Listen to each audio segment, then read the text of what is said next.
चलिए बात हो रही है महाकुंभ की, तो 144 साल के बाद लगने वाले इस पूर्ण महाकुंभ में सनातन धर्म की अनूठी परंपरा और संस्कृतियों की झलक देखने को मिल रही है। निरंजनी अखाड़े के द्वारा हजारों नागा सन्यासियों को संगम के तट पर अखाड़ों के रीति रिवाज और विभिन्न रस्मों के द्वारा उन्हें दीक्षा दिलाकर नागा सन्यासी बनाया गया। अखाड़े में नागा सन्यासी बनाए जाने की ये परंपरा हजारों साल पुरानी है। जब जब प्रयागराज में महाकुंभ लगता है तब तब अनेकों सन्यासियों को नागा सन्यासी की दीक्षा दी जाती है और वही वहां पर देखने को मिल रहा है।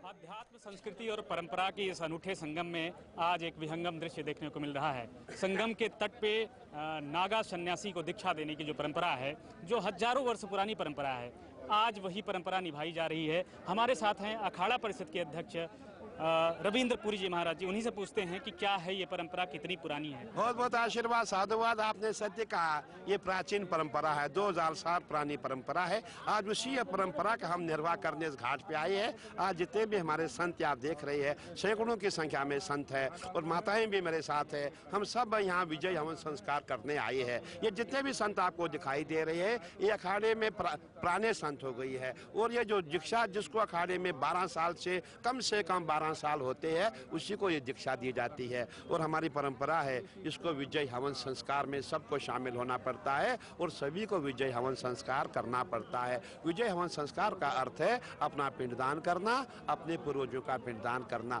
कल अगर हम कहीं भटकते भटकते लड़ते लड़ते सनातन को बचाते बचाते मर भी जाएंगे तो हम भूत प्रेत पिशाच नहीं बनेंगे। हमारा पिंडदान हो गया है और हमारे पूर्वजों का पिंडदान हो गया है और हम संसार से मुक्त हो गए हैं। और हमारा जो जीवन है किसको समर्पित है? सनातन संस्कृति को हमारा जीवन समर्पित है। ये विजय हवन के नियम है। इसमें किस किस तरह की रस्में निभाई जाती है महाराज जी, और ये परंपरा कितने वर्षों से चली आ रही है और क्या खास है? आपने बहुत अच्छा कहा, 2000 साल पुरानी परंपरा है। ये रस्में जो हमारी है, इसमें कसमें भी होती है। जहाँ रस्म होती है वहाँ कसम भी होती है। अगर आप सुबह के समय आएंगे, सुबह के समय जितने भी हमारे संत आपको दिखाई दे रहे, नागा सन्यासी दिखाई दे रहे, इनको 108 कसमें दी जाएंगी। मैं घर नहीं जाऊंगा, मैं शादी नहीं करूंगा, मैं बहन से रिश्ता नहीं रखूंगा, मैं भाई से रिश्ता नहीं रखूंगा, मैं आजीवन अखाड़े की सेवा करूंगा, मैं सनातन संस्कृति को हमेशा के लिए उसके बचाए रखूंगा, सनातन संस्कृति के लिए मैं मरने को तैयार हूं, सनातन संस्कृति को कार्य करने में प्रचार प्रसार मुझे करने से 108